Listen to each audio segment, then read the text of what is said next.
Bev Adams. I own an independent paper crafting business showcasing products from Stampin' Up. I made this very quick card with products from Stampin' Up. I sell these products and also a few items to make crafting more convenient. I'll have the free detailed directions for this project on my website, but they're so quick and easy you probably won't need them. But you'll be able to click the links for the products I used that you would like to be taken to my online store at Stampin' Up. You'll see where to find all of that at the end of this video, so don't worry about taking notes. It's time to put stamps, ink, and paper together. I'm using Heartfelt Wishes.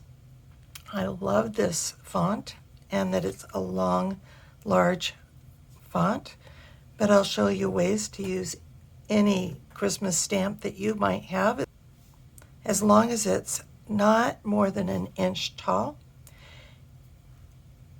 And you could use this same technique for maybe you're sending out a lot of thank you cards or whatever. You will need some basic white cardstock. I am using the thick basic white, and you will need a 12 by 12 sheet of designer series paper. And you can get 9 cards out of a sheet of designer series paper. So you're going to cut it at 4 by 4.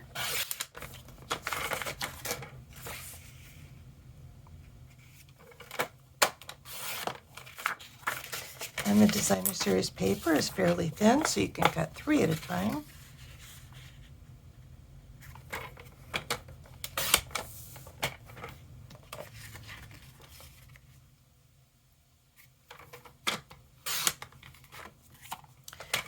And then you're going to cut it at an angle, maybe not super steep angle.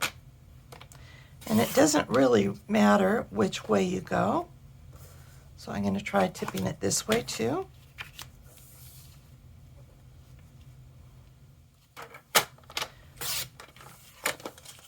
And as long as you keep your stacks separate, you do not need to measure and get the right angle.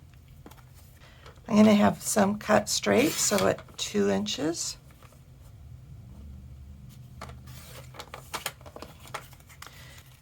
You might say, Bev, I only have 6 by 6 paper.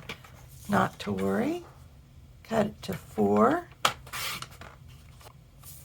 And then cut this to 2 and 2. This piece is 2 by 6, so we can cut this down to 4 inches. And you have this left over. And you need to cut your basic white.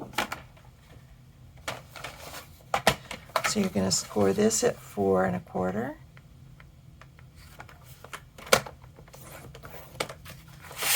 And our basic white, even though it's thick, you can cut 2 pieces at the same time. I don't think you should score 2 pieces, but you can cut 2 pieces. And I usually fold them both at the same time and pinch that. And then you're going to glue all of the paper down. And this is the part that's going to take the most time. Again, you do want to keep your top and your bottom and your different stacks that you didn't measure separate. You're going to put one on the bottom, leaving about 1/8 of an inch border, and one at the top, leaving about a 1/8 inch border. Let me get some from this stack.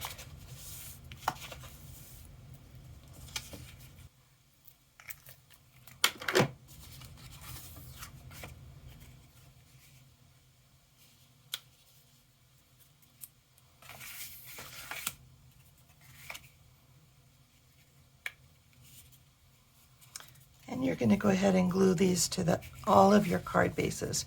And again, it doesn't matter whether you have an up or a down angle. You want to have some, doesn't matter if you have some that are straight across And our paper has two sides, so you might like the other side better. Or you can have some one side and some the other.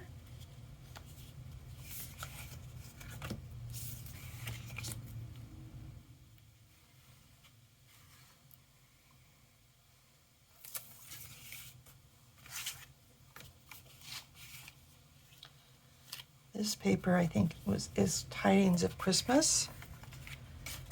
And this paper is from the Painted Christmas.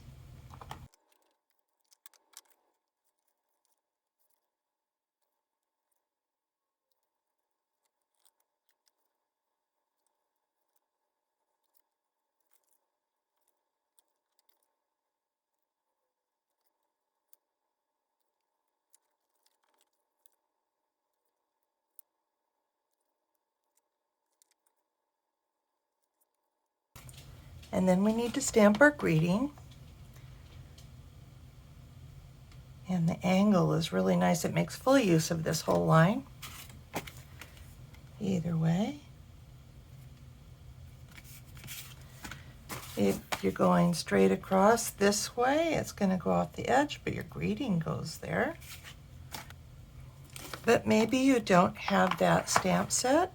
So I've got Perfectly Plaid here, so I can put Merry Christmas here. And maybe I might want to put it off to the side. You could certainly put this in the middle, but if you have the punch, you can add the tree.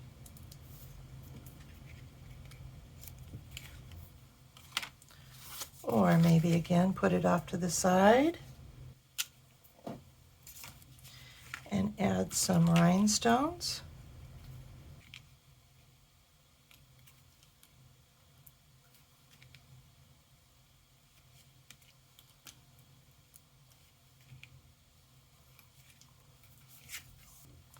Or a different greeting.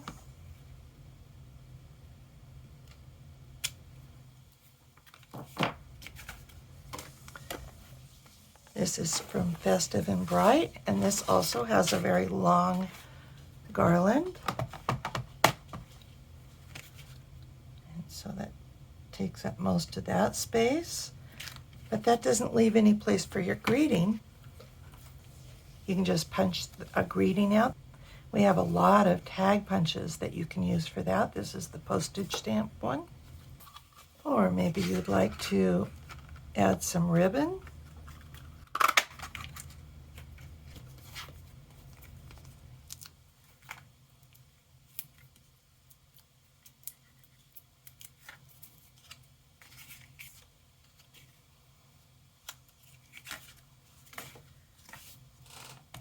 So I think I'm just going to finish these up with my original stamp. So maybe I'm going to show you this.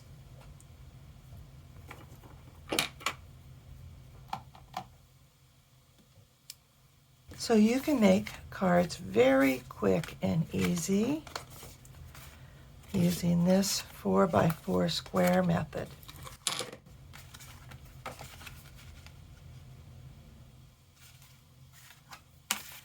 Merry Christmas! Here is the web address for this project where you'll find the free detailed directions and links for the products I used. Just click the links and you'll be taken to my online store at Stampin' Up! Also on my website, you can click Home near the top of the page to find lots of resources. Under Shop, you can find the products I offer to make crafting more convenient, how to get free products with my frequent shopper rewards, and a link to my online store at Stampin' Up!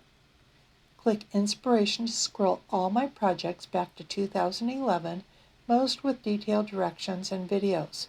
Though the products in those older projects have been retired, you may find techniques, layouts, and color combinations to inspire you today. If you're new to stamping, you might want to take a look at the basics. You'll find out how to cut card bases and layers, and what's special about Stampin' Up!, and some of my favorite tools. Under Organization, you'll find tons of free resources such as catalog tabs, labels and case inserts, color tools, and much more. You can take a tour of my craft wall More organization means more time for crafting. Come stamp with me here in Ventura County, California, or get the best deal of all and join my team of crafters. The team is called SIP Together, and it stands for Stamps, Ink, and Paper Together. The team is made of crafters who want to save money on the products they buy, share with a few friends, or grow a business like mine. Be sure to subscribe to my website and on YouTube. Talk to you soon. Bye.